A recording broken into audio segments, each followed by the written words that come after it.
Golf Central on YouTube is brought to you by the new Chrome Tour golf ball from Callaway.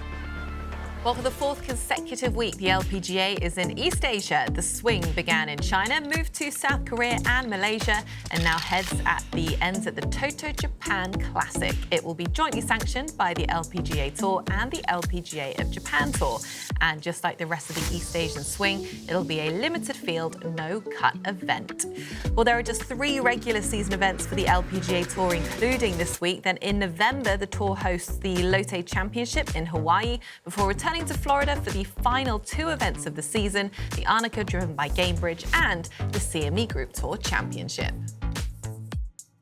So with that, I'm so pleased to welcome in Amy Rogers, who covers the LPGA for us all season long. Amy, so good to see you. Tell us, the season is winding down. Now, we know that the LPGA Player of the Year race, it's not a vote, it's done in a point system.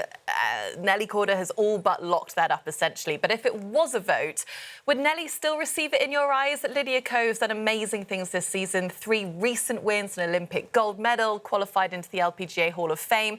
Does that trump Korda's earlier success, do you think?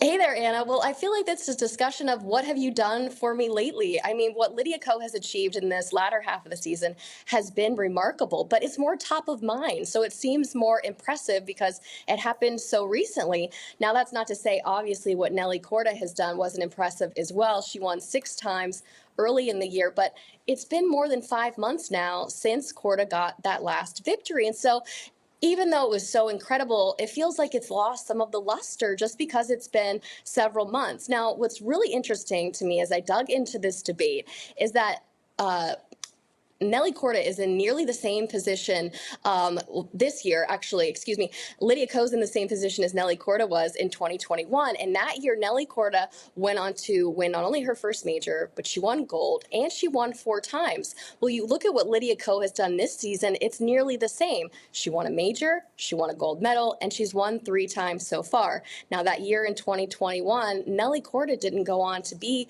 Player of the Year. It was actually Jin Young Ko. So we're very much in a similar situation here with now Lydia Ko, second to Nelly Korda. And so essentially that's my non-answer to your question about who should be Player of the Year.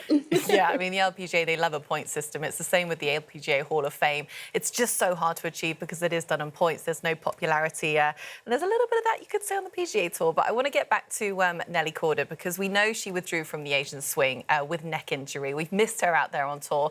What is her status heading into the final few events?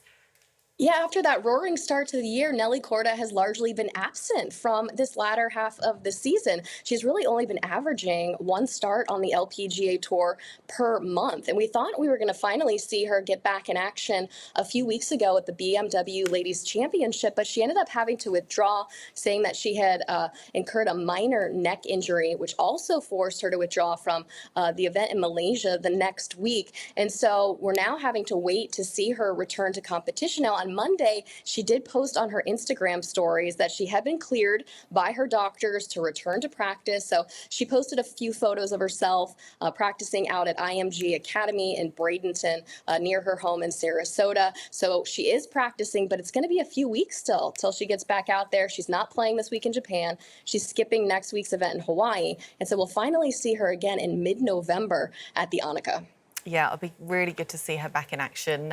She is, if not the face of the LPGA right now. But the tour is about to wrap up their second Asian swing of the season, Amy. Now, it occurs not at the best time. We're in the middle of the football season, the baseball postseason, the beginning of the NBA season as well. Is the strategy of having this Asian swing in the fall so close to the Tour Championship a good idea? It doesn't really feel like there's building much momentum at the moment. And this is the same question we ask about the first Asia swing in the spring. They no sooner start the season in January and the LPGA takes off to Asia for several weeks. And so all that momentum from the start of the season seems to be lost as seemingly the LPGA sort of disappears to a lot of these U.S. fans because it's the same problem that we're experiencing now in the fall. Because they're playing in Asia with the time difference, the TV coverage obviously is in the middle of the night. So there's not as much coverage and there's not a much attention. Now we have to remember too, this is largely an issue for US fans. But when the LPGA goes overseas, they have a huge fan base. The LPGA, even more than the PGA Tour, really is a global tour. And they have a huge fan following. They see some of their biggest turnouts in terms of galleries at some of these events when they do go to Asia. So it's sort of a trade-off where there's not as much attention in the U.S. at this time, but it's a huge win for the fans overseas who finally get to see some of these players up close and personal. But to your point, as we're now winding into this closing stretch of the season with all the season awards on the line, and we're starting to find out some of those players that could lock up these awards before the season's even over, a lot of that's getting lost in the shuffle until the LPGA finally makes its way back to the States. Yeah, it's a good point, which is sort of unique to the women's game as opposed to the men's game. It's just how popular it is over there in Asia and how much the tour visits Asia as well. So no doubt the audiences there will be delighted with this swing, but we do tend to sort of tunnel focus on what we have here in the US. But the LPGA will have a little bit more extra attention. That will be in a couple of weeks, Amy. That's when Caitlin Clark plays at a Pro-Am at the Annika driven by Cambridge. If you haven't heard already, this is a big deal, Amy, but how big of a deal is this for the tour?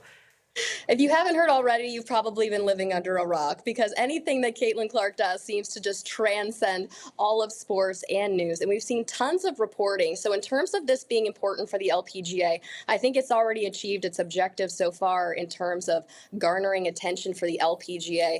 We've seen reports not only about her being in the field at the Pro-Am, but we've seen subsequent reporting then about her taking lessons in preparation for this Pro-Am. So their game's in great shape. And then additional reporting about who she's going to play with. She's going to play alongside Nelly Korda and Annika.